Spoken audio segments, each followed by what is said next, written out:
अस्सलामु अलैकुम वरहमतुल्लाहि वबरकातुहू। मेरा नाम है मोहम्मद बिलाल और आज मैं आपको गिद्दड़ सिंगी के मुतल्लिका बताऊंगा। और एक बात और बताता चलो, ये चैनल सिर्फ और सिर्फ बैक हिस्ट्री पर मबनी है। यहाँ पर आपको दुनिया की all to Z back history की बात मिलेगी, इंफॉर्मेशन मिलेगी। गिद्दड़ सिंगी माना जाता है कि पुराने समय में इसका इस्तेमाल जादू टूने के लिए किया जाता था और ये भी समझा जाता था कि अगर ये किसी के पास हो वो रातों रात अमीर हो सकता है। क्या ये बात सच है झूठ है? चलिए इस बात का खुलासा करते हैं। गिद्दड़ सिंगी एक जादू और पुरअसरार चीज़ समझी जाती है जो कि मेरे नज़रिए के मुताबिक आम तौर पर ये गिद्दड़ सिंगी, एक गिद्दड़ के सर पर छोटा सा सिंग होता है, वो उतर कर गिर जाता है और आम तौर पर कुछ लोग ये समझते हैं कि ये एक पुरअसरार और वाक़अतन एक जादुई चीज़ मानी जाती है। दर हकीकत इसकी हकीकत क्या है, चलिए वीडियो के आगे आपको मैं बताता हूँ। गिद्दड़ सिंगी ख़ास तौर पर पाकिस्तान और हिंदुस्तान के बहुत से यहूदी इलाकों में ये माना जाता है कि गिद्दड़ सिंगी एक लकी चार्म होता है, एक बहुत सा खुशकिस्मती वाला हिस्सा होता है। अगर वो किसी के पास हो तो वो रातों रात अमीर हो सकते हैं। लेकिन ये भी कहा जाता है इसे दौलत, ताकत और दुश्मनी की हिफाजत के मंसूबे से इसे रखा जाता है। गिद्दड़ सिंगी के बारे में मैंने कुछ रिवायात पढ़ी हैं, वो मैं आपको बताता हूँ कि अगर ये गिद्दड़ सिंगी किसी के पास हो वो दौलतमंद माना जाता है और उसके लिए खुशकिस्मती के दरवाजे खुल जाते हैं और वो हमेशा खुशहाल और कामयाब होता है। हिफाजती अमल, कुछ लोग इसे दुश्मनी और हिफाजत के लिए अपने पास रखते हैं। जादू टूने में इस्तेमाल, बाज़ अमलियात और तावीज़ात में गिद्दड़ सिंगी का इस्तेमाल किया जाता है। क्या ये सब कुछ सच है?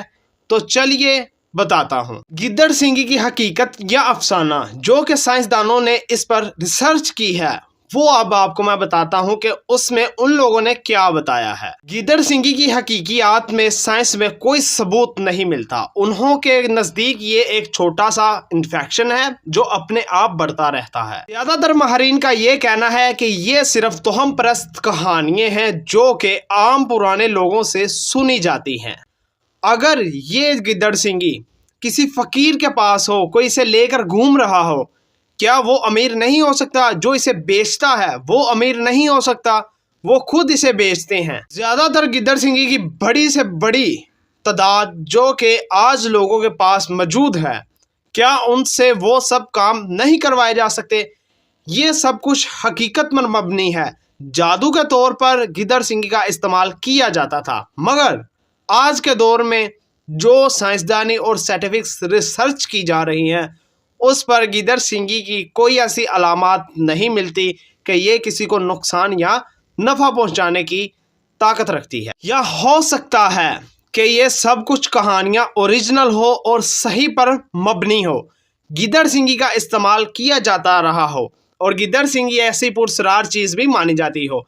ये ख़ास तौर पर एक गिद्दड़ के सर पर लगा हुआ छोटा सा इन्फेक्शन होता है जो कि आम पहाड़ों और सांप की गुफाओं से ये मिलता है और जब सपेरे जाकर इसे पकड़ कर लाते हैं, ज़्यादातर सपेरों के पास ये गिद्दड़ सिंगी पाई जाती है। अगर उनके पास ये गिद्दड़ सिंगी पाई जाती है तो वो क्यों नहीं इतने अमीर होते? वो आगे दूसरों को बेचकर और कहानी और पैसों की बुनियाद पर इसे बेचा जाता है, इसकी तजारत की जाती है। अगर आपको भी कुछ हक़ाइक़ का पता हो तो मुझे कमेंट सेक्शन में ज़रूर बताइएगा। मेरे नज़दीक दोनों तरफा इसे देखा जा सकता है। जो पुराने लोग थे उनके पास भी मौजूद थी, जो अब के लोग हैं उनके पास भी मौजूद थी और पुराने लोगों से बातें और मिलती हैं, नए लोगों से बातें और मिलती हैं। लिहाजा यहाँ पर ये बात मानी जाती है अगर इसे कोई बेचने वाला एक गरीब हो, मांगने वाला हो, तो बात समझ में नहीं आती। अगर आपको गिद्दड़ सिंगी का सही कॉन्सेप्ट पता हो तो मुझे कमेंट सेक्शन में ज़रूर बताइएगा। अगर आपको कुछ हक़ाइक़ के मुतल्लिका यहाँ से कुछ मिला हो तो इस वीडियो को लाइक और सब्सक्राइब ज़रूर कीजिएगा। इंशाल्लाह नेक्स्ट वीडियो के साथ हाजिर होंगे। दुआओं में याद रखना। अस्सलामु अलैकुम।